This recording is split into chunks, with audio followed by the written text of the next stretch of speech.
तसं अजिबात नाहीये. मला चांगलं ठाऊके शिक्षण हे वाघिणीचं दूध आहे. तो झोप पिईल, तो कुरकुरल्याशिवाय राहणार नाही.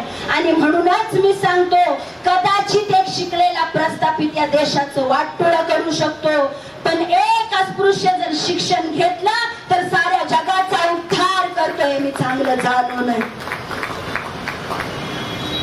त्यांचा तो करारीपणा, त्यांच्या डोळ्यातलं ते तेज, त्यांच्या चेहऱ्यावरची ती प्रज्ञा, त्यांचं तेजस्वी रूप आणि या समाजासाठी, या दलितांसाठीची त्यांची कळकळ, सगळं सगळं बघून माझं मन भरून आलं. माझ्या डोळ्यात पाणी दाटून आलं. मला त्यांचे शब्द ऐकल्यावर सुभेदार बाबांचं शब्द खरं वाटायला लागलं की या दीनदलितांसाठी माझ्या साहेबांना काहीतरी केलं. त्यांचा तो अवतार बघून मला छत्रपती शाहूंचे शब्द खरे वाटायला लागले की या सगळ्या दलितांना, या देशातल्या लोकांना माझ्या साहेबाच्या रूपानं योग्य नेता भेटला, त्यांचा खरा बाप भेटला. तुम्हाला वाटतं का वा असं माझ्या साहेबांच्या रूपानं तुम्हाला तुमचा नेता भेटला होता? वाटतं तुमचा योग्य नेता भेटलेला का यांच्या रूपानं? तुम्हाला वाटते तुम्हाला तुमचा खरा बाप भेटला होता साहेबाच्या रूपाने? किती गुणी लेकरं असताल तुम्ही सगळे. तुमच्या सगळ्यांना जरी माझ्या साहेबांच्या रूपानं तुमचा योग्य नेता भेटला होता, तुमच्या सगळ्यांचा खरा बाप भेटला होता ना पोरांनो, तरी त्यांचं घरातलं बाप पण आणि माझा आई पण दुःखाच्या आणि मृत्यूच्या पडद्याआड पार गेलं होतं. कसं ते सांगते तुम्हाला. सगळं दुःख एकदमच सांगितलेलं बरं. दुःखाला उगाळण्यात काही अर्थ नसतो. तुम्हाला तुमचा बाप भेटला, पण त्यांचं घरातलं बाप पण, माझा आई पण आमच्या लेकरांच्या मृत्यूमुळे पार संपून गेलं. तुम्हाला आठवते मागाशी मी सांगितलं साहेब अमेरिकेला चाललेलं तेव्हा मी गरोदर होते. हाय आठवते? साहेब जायचं दुःख असायचंच होत, पण घरात कधीच पोटाला पोटभर खायला नव्हतं मिळत आम्हाला. शिळ भाकरीचं तुकडा असायचं, कुणाकडून मागून आणून खायचं. नाही का तर मेलं तरी चालेल, पण स्वाभिमानानं शिकायचं, स्वाभिमानानं जगायचं. कधी कुणापुढे हात पसरलं नाही. कार्यकर्ते पैसे आणून द्यायचं, मी घेत नसायची. घरात कधीच पोटाला पोटभर खायला नसायचं. आणि मी तशात गरोदर, 2 जीवांची. एकाच बाईला किती लागतंय? 2 जीवांनी तर कसं खायला पाहिजे. पण मला माझं पोट भरणं होत नव्हतं. माझ्याच पोटात अन्नाचं कण नाही, त्या पोटातल्या लेकराला कुठलं काय मिळणार आहे. त्यामुळे झालेलं पोरग तब्येतीनं नाजूकच जन्माला आलं. त्याचं नाव रमेश ठेवलं होतं. लय किडकिडा होता, सारखा किरकिर करत असायचा. सांगू कुठलं दुःख घेऊन जन्माला आलता माहित ना. झोपायच्या आधी बी रडायचा, झोपताना रडायचा, झोपेतनं उठल्यावर बी रडायचा. लय नाजूक तब्येतीनं पोर होत. त्याला कधीच दूध म्हणून प्यायला भेटलं नाही बहिणींनो. मी त्याला पिठामध्ये पाणी कालवून पाजायची, भाताची पेज करून पाजायची, पण त्याची भूक कधी भागली नाही. एक दिवस असंच त्याला मांडीवर घेऊन लय किरकिरत होता. बळ बळ भाताची पेज पाजली. तसाच रडत रडत झोळीत झोपवला. रमेश झोपी गेला रडत रडत. लय वेळ झालं त्याचा आवाज यायला म्हणून बघायला गेली. त्याला झोळीतनं काढून माझ्या मांडीवर घेतलं. पण तो कायमच झोपी गेलता. त्याची मान एका बाजूला लिहिली. मागाशी पाजलेली भाताची पेज वाटत सुकून खाली. छातीचा भाता पण झालेला. पावसात टाकून दिला. मगाशी त्याला भाताची पेज पाजाय घेतलं होतं मांडीवर, तेव्हा माझ्या थानाला चाचपत होतं व लेकून त्याला दूध द्यायचं होतं, पण मला दूध येतच नव्हतं. माझ्या पोटातच काय नसायचं, मला पानाच कधी फुटला. तशानं माझ्या रमेशची भूक कधी भागली नाही. मला दूध येत नव्हतं आणि कच्चं दूध आणावं तर माझ्याकडे जमली नाही. दुधाच्या एका घोटाशिवाय गेला रमेश. असाच सोडून गेला. त्याच्यानंतरची इंदू, तिचं तर काय सांगू. पोरी आपल्या बापावर जात. इंदू ह्यांच्या वाणीच होती हो दिसायला. गोरी पान, मोठ्या डोळ्याची, लई देखणी पोर होती. पण आम्हाला पोरीचं सुख नाही लाभलं. हिंदूला एका आजारपणात लई जुला पण उलट्या झाल्या. मी औषध आणायला गेली पण मला दिलं नाही औषध, का तर माझ्याकडे दमडी नाही. घरातल्या औषधानं इंदूला फरक पडला नाही. 4-5 दिवस लय हाल होऊन माझी इंदू मला सोडून गेली. रमेश वाणीच अगदी सहज.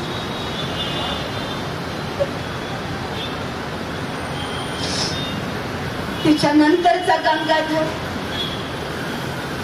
त्याच तर मी तुम्हाला काय सांगू. मला माझ्या पोरांची गुन्हेगार आहे, त्यांना जन्माला घालून काय पाप करते असं वाटायला लागलं. पण गंगाधर लय बारीक होता, तरी बिना नाजूक हसायचा. रडायचं नाही टेकडून. किनकिनत किनकिनत हसत माझ्याकडे बघायचा.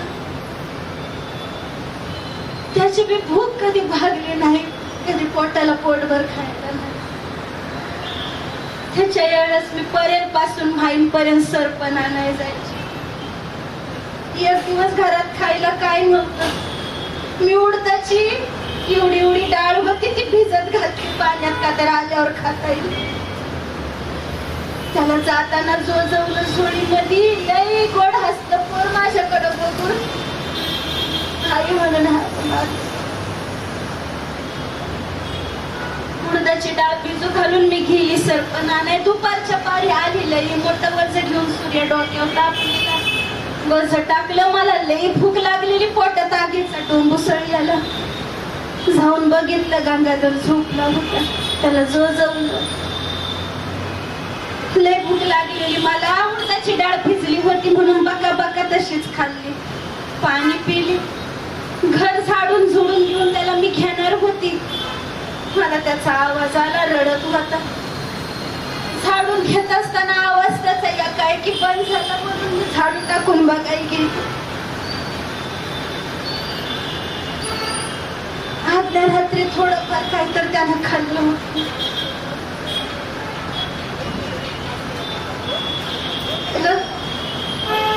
झोळीतनं काढताना माझे हात थरथरत होते. तर मला रमेश आठवायला लागलेला. माझ्या काळजात धस झालं. गंगाधराला काढलं झोळीतनं. गंगाधर, हे पोरा गंगाधर. गंगाधर, तू हात मारलेली घर मला. मी तुला खायला घालते. गंगाधर डोळे माझ्याकडे फिरव. गंगाधर, त्याचं या काच बाजूला गेलेलं डोळं मला भ्या घालायला लागलं. मला अजून सुद्धा त्याचं सताड खोपीत गेलेलं उघडं डोळं अजून मी भ्या घालतात.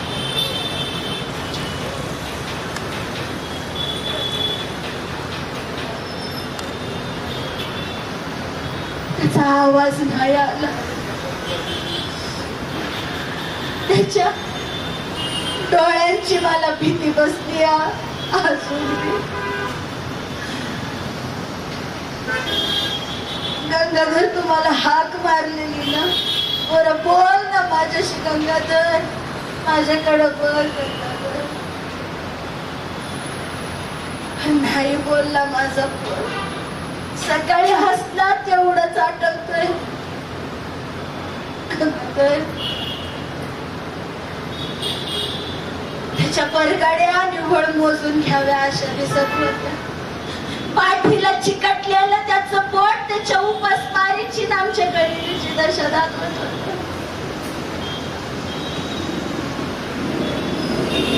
सोडून गेला गंगाधर. रमेश गेला त्याच्या एका घोटाळीनं. ही हिंदू आमची औषध पाणी मिळालं नाही म्हणून आणि माझा गंगाधर खूप ह्या समद्या लेकरांना मी माझ्या ह्याच वटीमध्ये माझ्या पदराचं तुकडं करून त्याच्यात गुंडाळून घराच्या माग मातीत स्वतःच्या हाताने खड्डे करून काढलं होतं. ह्याच माझ्या हाताने मला जणू काही लहानपणापासून मृत्यू बघायची सवय लागली होती. आई बाप मेले तेव्हापासून नुसतं साऱ्यांचं दुःख, साऱ्यांची हळहळ खळखळ. जणू काय मी मृत्यू पाहायला जन्माला आली होती. रडून रडून माझ्या डोळ्यातलं पाणी आटून समजे मृत्यू मी असेच सहन केले. पण माझ्या साहेबांना ह्या गोष्टींची सवय नव्हती हो. त्यांना ही सवय नव्हती कुठलं दुःख असं अंगावर आलेलं बघायची. मृत्यू झाला. गंगाधर नंतर माझ्या राजरतनवर साहेबांचा लय जीव होता. बाकीच्या लेकरांचं काय करता आलं नाही म्हणून साहेब त्याला लय जीव लावायचं. खायला प्यायला घालायचं, खेळवायचं, लिवायचं, शिकवायचं. म्हणायचं साहेब हा माझ्यासारखा पराक्रम होणार. त्याला 4-5 दिवस ताप येत जात होता. न्यूमोनिया झालेला कळलं नव्हतं. मी धुणं वाळत घालत होते आणि तेवढ्यात उन्हात चक्कर येऊन राजरतन पडला. मी कोर्टात निरोप धाडला. ते तातडीने येऊन त्याला मांडीवर घेऊन गाडीत दवाखान्यात न्यायला लागली. पण त्यांच्या मांडीवरच राजरतननं शेवटचा श्वास घेतला. अगदी सहज. साहेबांच्या मनाला ही गोष्ट लय लागली होती. त्यांना खरं वाटत नव्हतं त्यांचं जन्म दिलेलं लेकरू त्यांच्या मांडीवर असं श्वास सोडून गेलं. साहेब पाय खचून गेले. साहेबांना ही गोष्ट खरी वाटना. साहेबांचं सगळ्या अंगावर लक्ष उडलं. जिथं राजरतन झोपायचा, खेळायचा, खायचा तिथं साहेब जात नव्हतं. लोक भेटायला यायची, भेटत नव्हतं, बोलत नव्हतं. माझ्याशी मी संन्याशी वृत्तीनं वागायला लागलं. माझ्याशी मी काहीच बोलना. कार्यकर्ते भेटायला यायचे, त्यांना भेटत.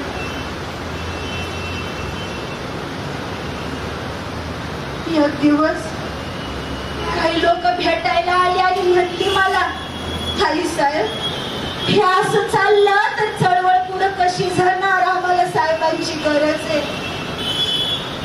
आई साहेब साहेबांना बाहेर यायला सांगा, आमच्याशी बोलायला सांगा. तुम्ही काहीतरी समजवा त्यांना. माझ्या मातृत्वाचा बुरुज ढासळत असताना मी ठरवलं साहेबांशी बोलायचं. डोळं पुसला आणि त्यांच्याशी बोलायला गेली. आजपर्यंत त्यांनी जे मला शिकवलं होतं, जे त्यांनी बाबांनी मला सांगितलं होतं, ते त्यांना ऐकवायची वेळ आली. मी भेटली त्यांना, म्हटलं, मन घट्ट करून बोलले, साहेब साहेब तुम्हीच म्हणता ना दुःख करायला इथं कुणाला येळ नाही. जीवन नश्वर आहे म्हणताना साहेब तुम्ही, जन्माला आलेला मरणारे म्हणताना तुम्ही साहेब, मग तुम्ही का दुःख करत बसलेत साहेब? साहेब तुम्ही जे मला सांगितलं ते आज मी तुम्हाला सांगते. साहेब ह्या दुःखातनं बाहेर पडा. जीवन नश्वर आहे साहेब. दुःख करायला इथं कुणाला येळ नाही. साहेब साहेब तुम्ही या दुःखातून बाहेर पडा. आणि ज्या बोटानं मला कुंकू लावलं साहेब तेच बोट या दीन दलितांना दिशा दाखवणारं ठरावं आणि आमच्या कामी यावं साहेब.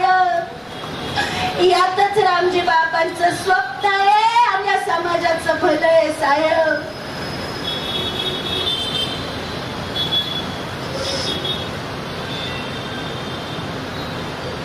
माझा शब्द ऐकून साहेब खैवरलं आणि धीर करून बाहेर आलं. लोकांना बोला माझं सगळं काही संपून गेलं होतं तरी मी ह्या दीन दलितांसाठी मला उभं राहावं लागणार होतं साहेबांच्या पाठीशी.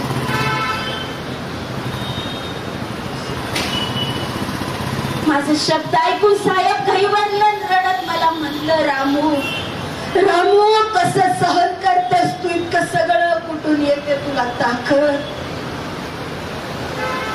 मला पण प्रश्न पडायचा कुठून येते मला ताकद.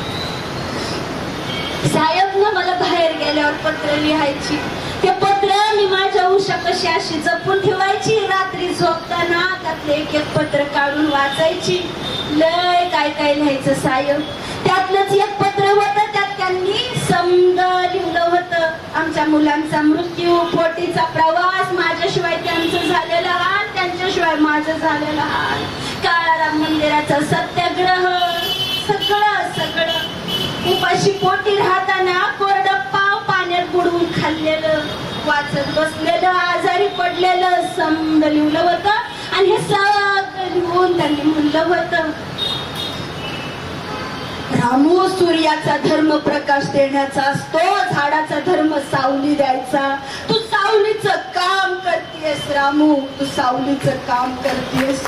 मी आयुष्यात तुला काय देऊ शकलो नाही. तुझा फार मोठा गुन्हेगार आहे. या संसारासाठी तू जळत राहिली, झिजत राहिली, स्वतःला जंग पछाडत राहिलीस. मी तुझा खूप मोठा अपराधी आहे रामू. पण एक लक्षात ठेव, मी तुला काही दिलं नसलं तरी या 9 कोटी लेकरांच्या गळ्यातला तू ताईच झालीस रामू, त्यांची आई झाली. हे भाग्य कोणत्या नारीला मिळणार नाही रामू, कोणत्या नारीला मिळणार नाही. हे सगळं वाचलं का मुठभर का व्हायना मांस माझ्या अंगावर वाढायचं बघा. मला लय अभिमान वाटायचा. साहेबांनी नंतर मला एकदा विचारलेलं रामू मी तुला काय घेऊन देऊ. मला काय सांगताच यायचं नाही तेव्हा. मी म्हंटले येळ आलं की सांगन साहेब. साहेब लंडन वरनं येणार होती ना तेव्हाचा हा प्रसंग आहे. साहेबांच्या स्वागताला लई जनता समज जमलेली आणि जणू काही सण उत्सव असल्यासारखा साजरा करायचं ठरलेलं. ह्यांचं बंधू बाळाराम त्यांनी बी घरच्यांनी सर्वांनी नवीन कपडे घ्यावं म्हणून पैसे दिलं. साहेब यायचा दिवस उजाडला. सारी जनता सागर तीरावर जमली. पण मी कशी जाणार आणि कुणाला सांगणार. माझं लुगडं तर फाटलेलं, 2 रंगांचं, 2 वेगवेगळ्या तुकड्यांनी शिवलेलं. बॅरिस्टरची बायको अशी गेली तर लोक नावं ठेवतात. मग मला आठवलं कोल्हापूरच्या शाहूराजांनी साहेबांना सत्कारात जरीचा फेटा दिला होता. मी जुन्या पेटीत ठेवलेला तोच फेटा काढला आणि लुगड्यासारखा नेसला. पण माई फेटा तो फेटाच, लुगड्याची सर त्याला कशी येणार. समुद्रात मासेमारी करणाऱ्या कोळीन बायकांनी तो मला गुडघ्या पस्तुरच आला. माझीच मला लाज वाटली. पण माझ्या साहेबांच्या स्वागताला तशीच गेली. लांब उभं राहून लपून समज बघत होती. त्यांची बी नजर मला शोधण्यासाठी फिरफिरत होती. त्यांच्या गळ्यात फुलांच्या असंख्य माळा पडताना मी बघितल्या. सारा आसवंत त्यांच्या नावानं जय जयकारानं दुमदुमला होता. इतक्या वेळ न राहून मी मोठ्यानं हाक मारली साहेब आणि धावत जाऊन त्यांचं पाय धरलं. माझ्या डोळ्यातल्या पाण्यानं त्यांच्या पायातली बुट धुवून निघाली. घरला आल्यावर त्यांनी मला विचारलं रामू घरातील सर्वांच्या अंगावर नवीन कपडे असताना तू पटका का नेसलास. बाळारामने तुला पैसे नाही दिले.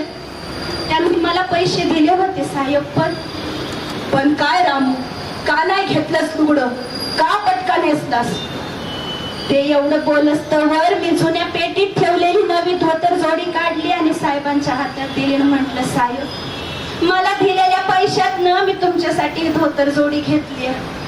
बॅरिस्टर साहेब तुम्ही किती दिवस फाटक्या गोदडीवर झोपणार म्हणून ही गादी तुम्हाला आणि जेवाय बसायला मी पाठ घेतलाय साहेब. जेवढं त्या पैशातनं आलं मी तुमच्यासाठी घेतलं साहेब. मला माझ्यासाठी काही नव्हतं. माझी सगळी सुख तुमच्यात आहे. तुम्हाला असं मोठं झालेलं बघितलं की मला लय समाधान वाटतं साहेब. मला माझं शब्द ऐकून ते घाईवरलं, रडलं. मला म्हणलं, कसं रामू आता आपण सगळं नीट करू. मला सांग तुला काय पाहिजे मी घेऊन देतो रामू तुला. मी म्हंटल, लय नग काय साहेब, मला 4 सोन्याच्या बांगड्या करा जमलं तर. आणि थोड्या दिवसांनी त्यांनी केल्या बी. आणि त्या दिवशी मी त्या बांगड्या घालून साऱ्या चाळीत चांगली साडी गळ्यात डोरलं घालून मिरवून आली. त्याच बायकांना दाखवायला ज्या नावं ठेवत होत्या. पण मला समाधान काय असं भेटलंच नाही. मी म्हंटल, बाबा तुमच्याकडे बी तेच सोनं माझ्याकडे बी आहे. मी आता साडी घातली, तुम्ही पण घातली असेलच चांगली. पण मला त्या सोन्याचं काय अप्रूपच वाटेना. मला उलट माझीच लाज वाटायला लागली. ही काय करून घेतलं मी, काय त्या लोकांना दाखवलं, काय असं मला मिळणाऱ्या बायकांना दाखवलं. मला काय समाधान भेटलंच नाही. मग मला डोक्यात प्रकाश पडला, या सोन्या नाण्याचं कपड्या लत्त्याचं मला काहीच वाटत नव्हतं. कारण याच्यापेक्षा मोठा हा कोहिनूर हिरा माझ्याकडे होता. मग मला कशाला त्या सोन्या नाण्याचं काय पडलं, मला कशाचंच काय वाटायचं नाही. ह्याच बांगड्यांचा एक किस्सा आहे. त्यांचं मित्र होतं वराळे गुरुजी म्हणून. ते धारवाडला गोरगरीब लेकरांसाठी वसतिगृह चालवायचं. आणि माझी तब्येत खराब होती. मग जरा हवा पालटासाठी डॉक्टरांनी बाहेर सांगितलं होतं पाठवायला. वराळ्यांच्या बायको संग माझं चांगलं जमायचं. मला ह्यांनी हवा पालटासाठी धारवाडला पाठवलेलं. आणि तिकडे गेली तेव्हा त्या हॉस्टेल मधली पोरं सगळ्यांसंग माझं चांगलं जमायचं. मला की समाधान वाटायचं लेकरा बाळांना खेळताना बघून. 2-4 दिवस पोरांचा आवाजच यायना. म्हणून मी वराळ्यांना विचारायला गेली तर वराळे म्हणतात, कसं आई साहेब मागची शाळेची ग्रँट अजून आली नाही. किराणा संपलाय सगळा हॉस्टेलचा. आणि किराणा देत नाही कारण त्याची मागची उधारी बाकी आहे. पोरांना त्यामुळं खायला मिळालं नाही आणि म्हणून त्यांच्या अंगात त्राण नाही. माझ्या काळजात धस झालं. म्हणलं पोरांना खायला नाही भेटलं. अहो भूक नेमकी असती कशी, आणि भूकामुळं मेलेली लेकरं माझ्या डोळ्यांसमोर यायला लागली. मला त्या पोरांमध्ये माझा रमेश गंगाधर हिंदू दिसायला लागला. मला भ्या वाटलं. मी हातातल्या सोन्याच्या बांगड्या काढून वराळ्यांना दिला आणि म्हणलं, ही बांगड्या घ्या, काय मोडायचंय ते मोडा, सामान आणा त्या पैशातनं पहिलं. वराळ्यांनी नाही होय करत बांगड्या घेतल्या, त्या मोडल्या आणि त्यामधनं जी काय पैसा आलं त्यातनं त्या दिवशी सगळ्या हॉस्टेलचं सामान घेऊन आलं. पीठ, किराणा, राशन, भाजी, तेल, मीठ, तांदूळ, डाळी सगळं घेऊन आले. त्या दिवशी मी माझ्या हातानं त्या लेकरांसाठी स्वयंपाक बनवला आणि माझ्या हातानं त्या पोरांना खाऊ पिऊ घातला. त्या पोरांच्या चेहऱ्यावरचा आनंद बघून मला माझी इंदू त्यांच्यामध्ये जीवन झाल्यासारखी वाटायला लागली. माझा रमेश, माझा गंगाधर, माझा राजरत्न त्या पोरांमध्ये मला जीवन झाल्यासारखं वाटायला लागलं. लय अभिमान वाटला मला, लय समाधान वाटलं. तेव्हापासनं लोक मला आई, रमाई, मासाहेब काय काय काय काय म्हणायला लागले. आमच्या आयुष्यात सगळे समजे प्रसंग असे जीव कळवटून टाकणारे आहेत बघा. काही बी तुम्हाला चांगलं वाटेल, हसायला भेटेल असं नाही. जी घडलंच नाही ती सांगू कसं, हाय की नाही. पण आता तुम्हाला सांगते, तुम्हाला खरं ऐकायचंय का बरं ऐकायचंय? बरं, खरं. कारण आहे बघा, बरं तुम्हाला बरं वाटेल असं बोलले तर तुम्ही बरं नाही होणार, तुम्ही आजारी पडतात. आणि माझी लेकरं आजारी पाडून मला चालणार नाही. त्यापेक्षा मी खरं बोलू ना. खऱ्या बापाची लेकरं ना तुम्ही, मग आईनं बी खरं बोललं पाहिजे. काय व्हायचं, तुम्ही जसे लबाड आहे का नाही तशीच मी पण लबाड होते. हा, रमाई सांगती म्हणून राग नाही मानायचा. तुम्ही लबाडी करता, मी पण लबाडी करायची कशी सांगते. तुमच्या घरात बाहेरच्या तर ती जी काही खोली असते तिच्यामध्ये कोण असतंय व बुद्ध हे बाबासाहेब ही ती त्यांची फोटो आणि आत्या घरात हा व तुमचं तुम्हीच सांगताय हा. मी बी अशीच लबाड होती. यांना चोरून देव पुजायची, देव लपवून ठेवायची, कारण ना तेव्हा माझ्या डोसक्यात प्रकाश पडायचा नाही. मी यांना चोरून देव पुजायचे, वेगवेगळे उपवास करायचे. का तर माझ्या साहेबांचं आयुष्य लांबावं, त्यांना कुणी इजा पोचू नये, मारू नये. का तर ते महाडच्या 14 तळ्याच्या सत्याग्रही त्यांच्या डोसक्यावर अंगावर लई दगड फेकून मारली होती लोकांनी, पण त्यांना वाचवायला कोणताच देव आला नव्हता. कार्यकर्त्यांनी समधी दगड स्वतःच्या अंगावर झेलली होती आणि मी मात्र काय करत होती, मी त्या देवांना साकडं घालत होती ज्यांच्याशी ह्यांचंच वाकडं होतं. मग कुठला देव ऐकणार आहे, एक बी ऐकत नसन. पण मला तेव्हा शेजारनी असं लय काय बाय सांगायच्या. एकदा एका शेजारणीनं असंच सांगितलं त्या पंढरपूरच्या इठू बद्दल. तो इठू म्हण जनीच्या मदतीला येतो, त्याने कान्होपात्राला वाचवलेलं, चोखोबाला मदत केली. ते असं लय काय बाय सांगितलं. म्हणजे तुझ्या नवऱ्याचं बी आयुष्य वाढवून देईन, जा पंढरपूरला. आणि तेव्हा मी असायची आजारी. आणि बघा बायको आजारी असली की नवऱ्याकडे काय जरा गोडी गुलाबीनं लाडानं मागायला गेलं की नवरा हो म्हणतोय, जाऊ दे बाबा आजारी आहे. होते का हो असं? मी बी आजारी म्हटलं जाऊ दे, साहेब माझं लय काळजी घ्यायचे, ऐकायचे. म्हणून मी गेले साहेबांकडे लाडी लाडी सांगायला. म्हटलं साहेब मला पंढरपूरला जायचं. पंढरपूरला कशाला जायचंय तुला? पंढरपूरला साहेब मला पंढरपूरला इठूच्या दर्शनाला जायचंय. पंढरपूरला इठूच्या दर्शनाला? अगं तो पंढरपूरचा पांडुरंग खालच्या जातींना दर्शन देत नाही. 700 वर्षांपूर्वी त्यांनी चोखोबाला दर्शन दिलं नव्हतं. अगं जो देव आपल्या भक्तांना दर्शन देत नाही त्याच्याकडे कशाला जायचं? तू या पंढरपूरचा खूळ डोक्यातून काढून टाक. मी बी म्हंटल आता मी त्यांचीच बायको, एवढी वर्ष त्यांच्या संग राहून थोडी तर शहाणी झाली असेल का नाही. मला बी प्रश्न पडलेला, तुम्हाला बी पडत असेल. मग मी बी विचारलं तुम्ही पंढरपूरच्या इठूला नाही म्हणताय, मग तुम्ही काळाराम मंदिराचा सत्याग्रह कशा पायी केला? बरोबर आहे का नाही? तुम्हाला नाही पडला कधी प्रश्न? मला पडला. म्हणून तुम्ही काळाराम मंदिराचा सत्याग्रह कशा पायी केला? तर साहेब मला म्हणतात कसं? अगं रामू, तो सत्याग्रह दर्शनासाठी नव्हता तर समतेचा हक्क बजावण्यासाठी होता. कोणत्याही देवाच्या दर्शनासाठी नव्हता. आपण माणूस म्हणून जगताना आपल्याला हिंदू म्हणवलं जातं, पण हिंदूंचे अधिकार मिळत नाहीत आपल्याला.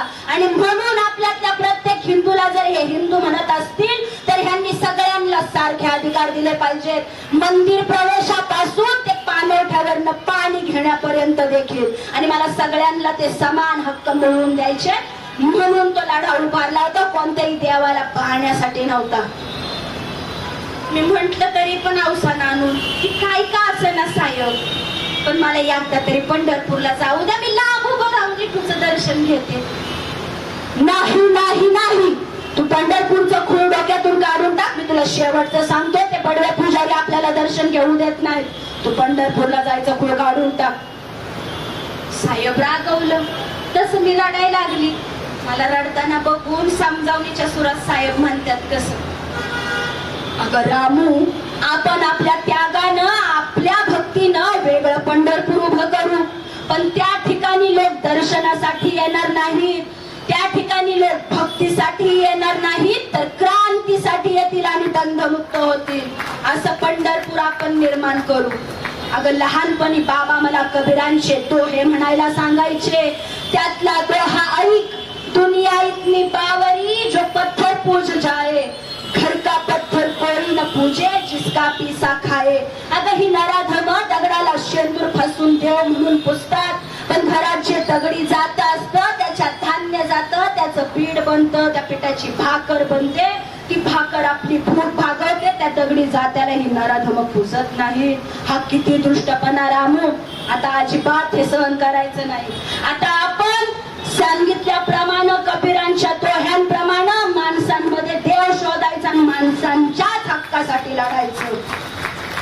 आपण आपलं पंढरपूर पंढरपूर निर्माण करू रामू, जिथं विज्ञानाचा गजर होईल, जिथं सम्यकतेचा समानतेचा संदेश असेल, जिथे बुद्धाची चळवळ उठवेल आणि गावोगाव पसरेल असं पंढरपूर आपण निर्माण करू. आणि केलं की व पंढरपूर निर्माण तसलं सांगा कुठं? नागपूर नक्की का? जाता का मग ह्या पंढरपूरला का त्या? नाहीतर जा घ्या पाय तोडून. बघा कुठला पावतोय. माझ्या तर डोसक्यात प्रकाश पाडायचाच नाही ह्या सगळ्यांमुळं. एक एक एक एक करत 30 मास करत चाललेलं. पंढरपूरचं खूळ ह्या सगळ्यामुळं माझ्या डोसक्यातनं गेलं ते कायमच. तुम्ही बी बहिणींनो भावांनो तुमच्या घरातला तो देवारा आणि ती डोसक्यावरची परडी फेकून द्या.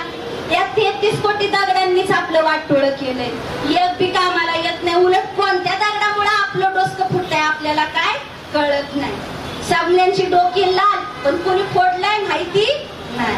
तुम्ही बी ते फूळ तुमच्या डोसक्यातनं काढून टाका. माझ्या नाही गेलं पण आता सांगते का तर तुम्ही हुशार आहे. हुशार बापाची हुशार पोर. तर असेच सगळे प्रसंग आमच्या आयुष्यातले आहेत. सगळे असेच जीवाला भार देणार. पंढरपूरच्या प्रसंगानंतर मी हळूहळू खचायला लागली होती. ह्यांचं बाहेरचं जाणं वाढलेलंच होतं. लोकांना भाषण द्यायला जा, आंदोलन करायला जा, कुणाला न्याय मिळवून देण्यासाठी लांब लांबच्या जिल्ह्यांना जा, गावीत जा, असं चालूच असायचं. राजगृहाचं बांधकाम चालू केलं होतं. घरातलं काय हाय नाही ती सोनं नाणं सगळं मोडून सुरुवात केली. आणि त्या राजगृहामध्ये त्यांनी त्यांचा जीव ज्या गोष्टीवर सगळ्यात जास्त होता त्याच्यासाठी एक खोली बांधायची ठरवलेली. ते म्हणजे पुस्तकं. त्यांचा सगळ्यात जास्त जीव पुस्तकांवर होता. आणि त्यांची इच्छा होती, त्यांचं स्वप्न होतं की त्या पुस्तकांच्या खोलीमध्ये त्यांच्या रामूला खुर्चीत बसून पुस्तक वाचताना त्यांना बघायचं होतं. राजगृहामध्ये आम्ही समधी असायचो पण साहेब नसायचं. का तर सारखं बाहेर गावी जायचं लोकांना का त्यांच्या प्रश्नातनं सोडवण्यासाठी. इकडं माझा जीव साहेबांसाठी लय तरफडायचा. माझी लय इच्छा असायची की साहेबांनी यावं घरी, पोरांमध्ये थांबावं, माझ्याशी बोलावं. पण वेळ भेटायचा नाही त्यांना. माझी तब्येत हळूहळू लय खचायला लागलेली. माझं शरीर आता मला साथ देत नव्हतं. पण मला माझ्या साहेबांसंग असंख्य घरात प्रकाश पेरायचा होता. मला तुमच्या पण हातात त्या बुद्धाच्या सम्यक क्रांतीची, माणुसकीच्या शांततेची सगळी काही सुगंधित फुलं द्यायची होती. पण माझं शरीर मला आता साथ देत नव्हतं. हळूहळू मी हातरून धरलेला आठवतंय. साहेबांची वाट बघत मी अशीच राजगृहाच्या पायऱ्यांवर बसून असायची. ते जायचं त्या दिवशी खाल्लेलं असायचं ते त्या दिवशी येणार. त्याच दिवशी ते आले तर माझ्या घशाखाली भाकर तुकडा जायचा. मला खोकल्याचा त्रास सुरू झालता. जणू काय आई बापाच्या पोटाला जन्माला आल्यानंतर आयुष्यभर जे काय भोगलं सोसलं ते आजार मी बी माझ्या पाठीची लावून घालून आली होती. माझी इच्छा असायची साहेबांनी माझ्या संग आल्यानंतर लय बोलावं. पण कार्यकर्त्यांची रीघ आणि पुण्यांदा हे निघून जायचं.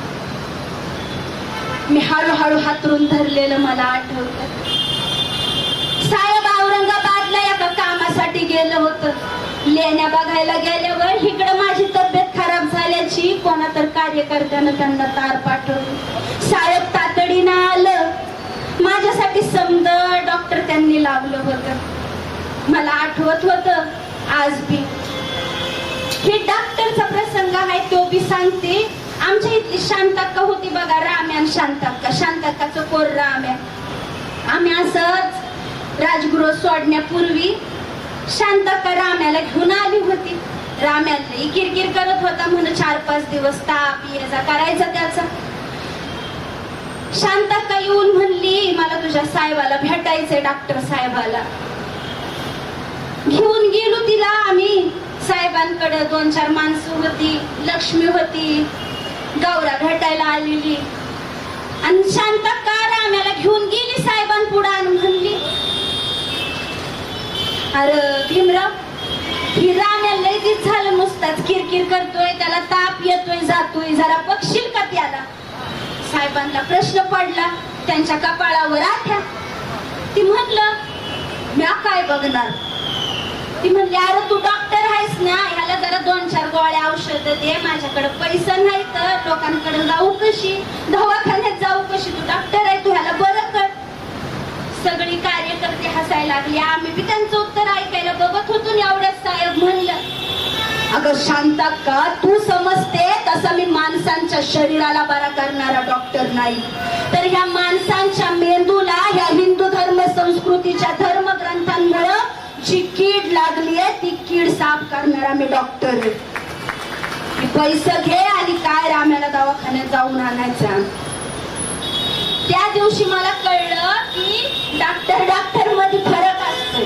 तुम्हाला फरक कळतो का नाही मला काय माहित नाही, पण मला त्या दिवशी कळलं सगळं डॉक्टर एकीकडं आणि कुठलं हा काय डॉक्टर बाबासाहेब आंबेडकर एकीकडे. म्हणजे जगातला सगळ्यात मोठा डॉक्टर कोण? डॉक्टर बाबासाहेब आंबेडकर.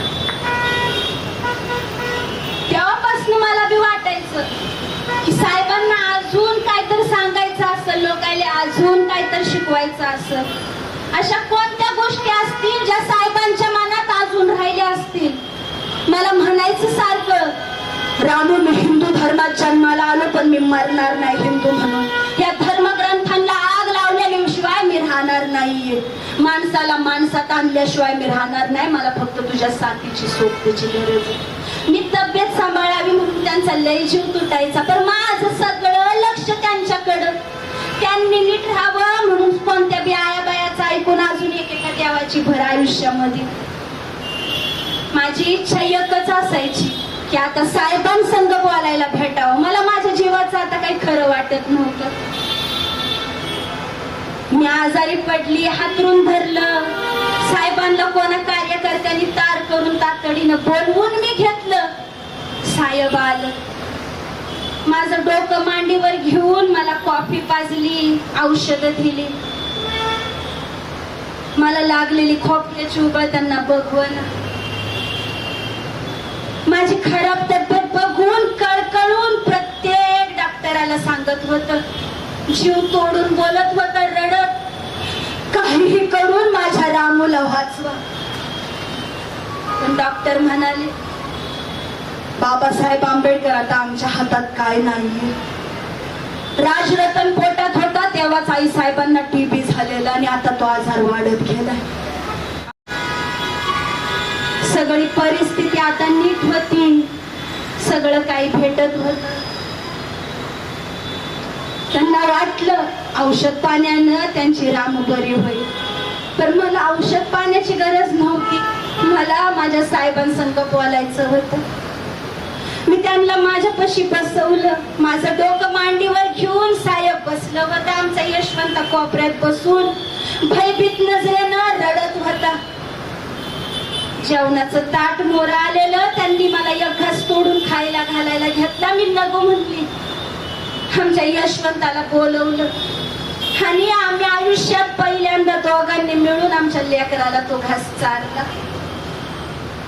आमच्या लेकराला आम्ही एकत्र मिळून चाललेला घास. मला माझ्या साहेबांसंग लय बोलायचं होतं. आयुष्यातल्या जणू पहिल्याच आणि शेवटच्या गप्पा मारायच्या होत्या. मी म्हणलं त्यांना साहेब, त्यांचं डोळ्यातलं पाणी थांबणं, त्यांचं रडू बघून माझं काळीज तुटत होतं. मी बोलली त्यांना साहेब तुम्ही तुमच्या जीवाला लावून घेऊ नका, तुम्ही वाईट वाटून घेऊ नका की तुम्ही तुमच्या रामूला काही केलं नाही म्हणून. साहेब हे डोक्यातनं काढून टाका, तुम्ही मला खूप दिलं साहेब, खूप दिलं.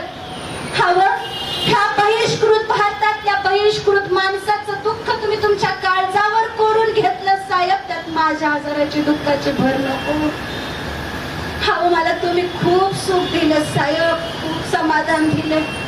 हा तुम्हाला वाटतं तुम्ही मला काही केलं नाही, पण साहेब हे दुःखाचे अलंकार घालून मिरवताना दुःखाचे अलंकार घालून मिरवताना मी भीमराव रामजी आंबेडकर, बॅरिस्टर डॉक्टर बाबासाहेब आंबेडकर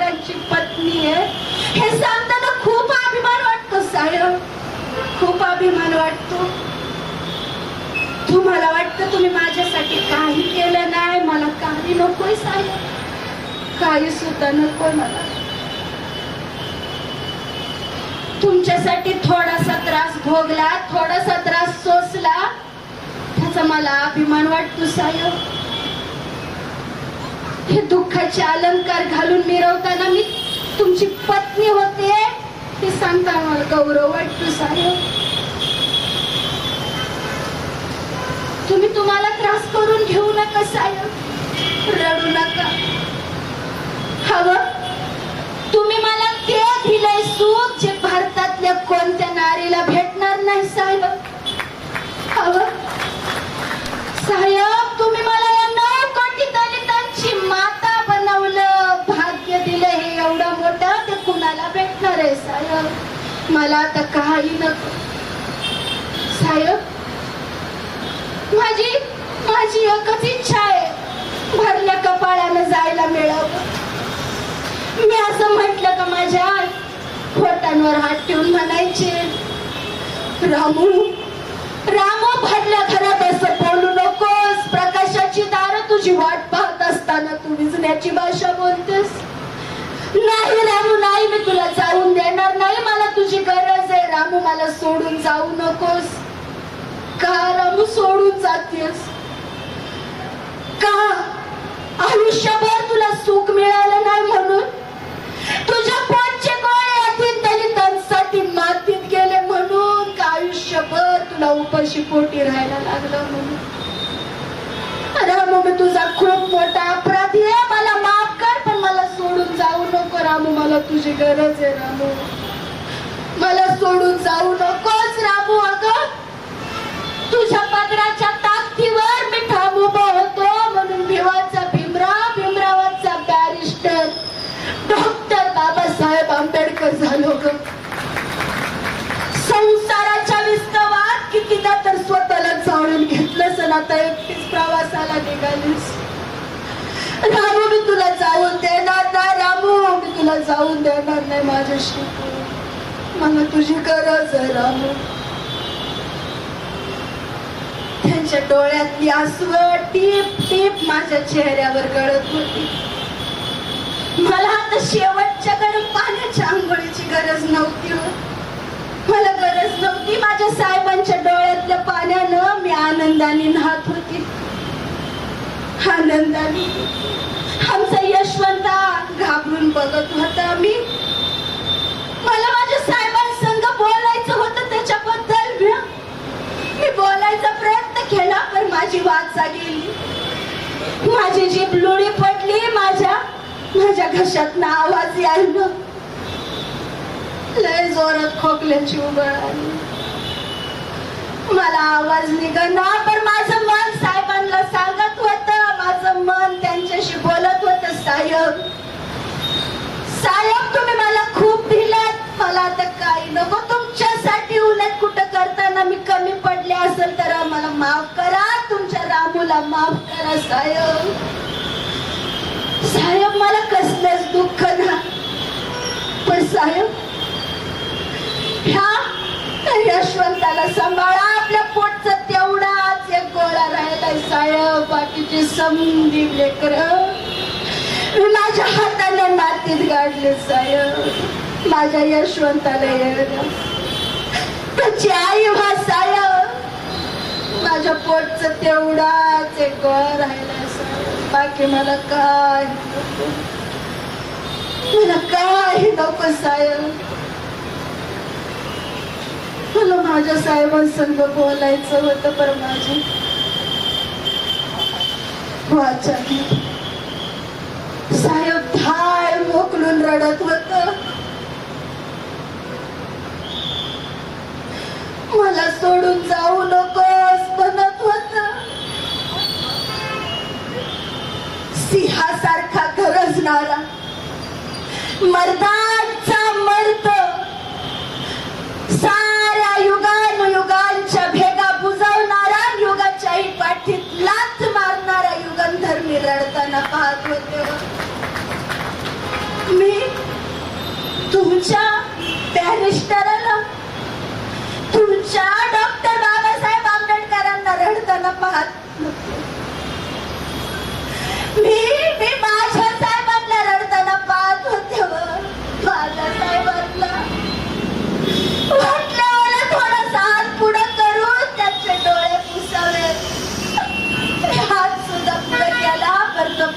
पानावाने गळून पडला आणि मनात शेवटची हाक आली, शेवटची साथ. साहेब, साहेब, माझे साहेब, माझे साहेब, माझे साहेब.